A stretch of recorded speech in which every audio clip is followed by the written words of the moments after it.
such a nice preparation for today. Wow, congratulations, Abigail, for being so ready for today. I love that playing. Do you like that song? How long ago did you finish learning it? Just barely, or has it been a little while? Remember? No, Mom, what do you think? She's just been polishing it the last few weeks. Okay, so you probably started Minuet 2 a little bit? Okay. So have you ever tried, I'm going to try some new things with you, right? So you know how institutes work, how sometimes you have to try some new things with your teachers. So have you ever tried to move when you play? Does that sound kind of weird? Does your teacher really want you to stay still when you play? Did she ever talk to you about that? What do you think? Think about your feet? Can we just kind of maybe try some different things with your feet? Can you show me a really good play position feet? Let's see. Where do you want to put your feet when you play? And you know what? I bet that's how your feet were when you were on Twinkles. But you've grown since then. And did you know that you actually should put your feet out a little farther? Because when you started Twinkles, you were probably a little smaller than you are now, right? Right? So you probably need to keep your feet out a little further. And what you need to remember is this foot here, which is your violin foot, should be right under your violin. And as you're playing, it kind of was a little bit narrow, and I want you to be a little bit wider when you play so that someday when you get to be this amazing teenage violin player, you can, how old are you? 8, okay, so you have a few years.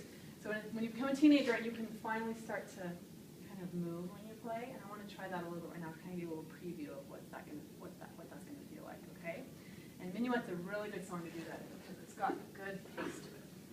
So let's try this. All I want you to do is stay in rest position, arms, but then keep play position feet, okay? I'm going to move, and I want you to just mirror me. You know what that means? I'm just going to move how I move, okay? And I want you to practice feeling what it's going to feel like.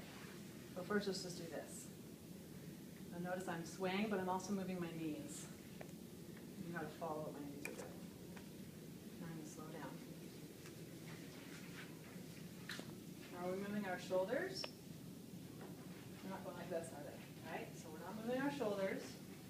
So can you tell me what else we're not moving besides our shoulders?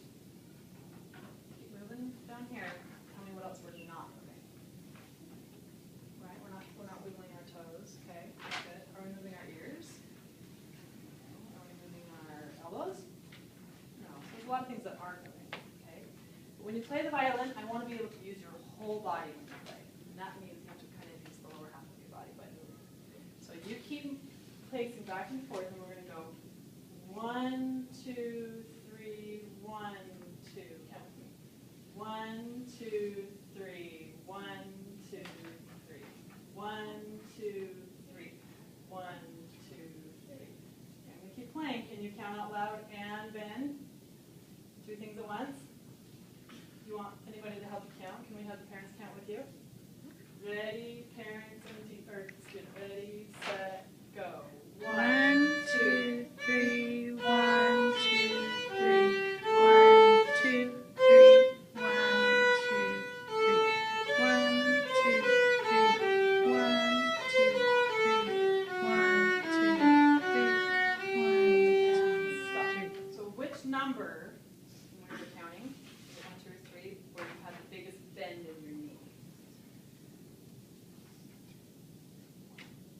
Try it again, okay? Let's see if you can get the biggest bend when you get to 1. 1, 2, like that. Okay, ready? So everyone can help you count. Ready, set, so this way first. Go. 1, 2, 3, 1, 2, 3, 1, 2, Biggest bend 3, again. 1, 2, 3, 1, 2, 3, 1, 2, 3, 1, 2, 3, 1, 2, 3. Did you feel your biggest bend on the 1? Do you think you're ready to try and play and bend at the same time?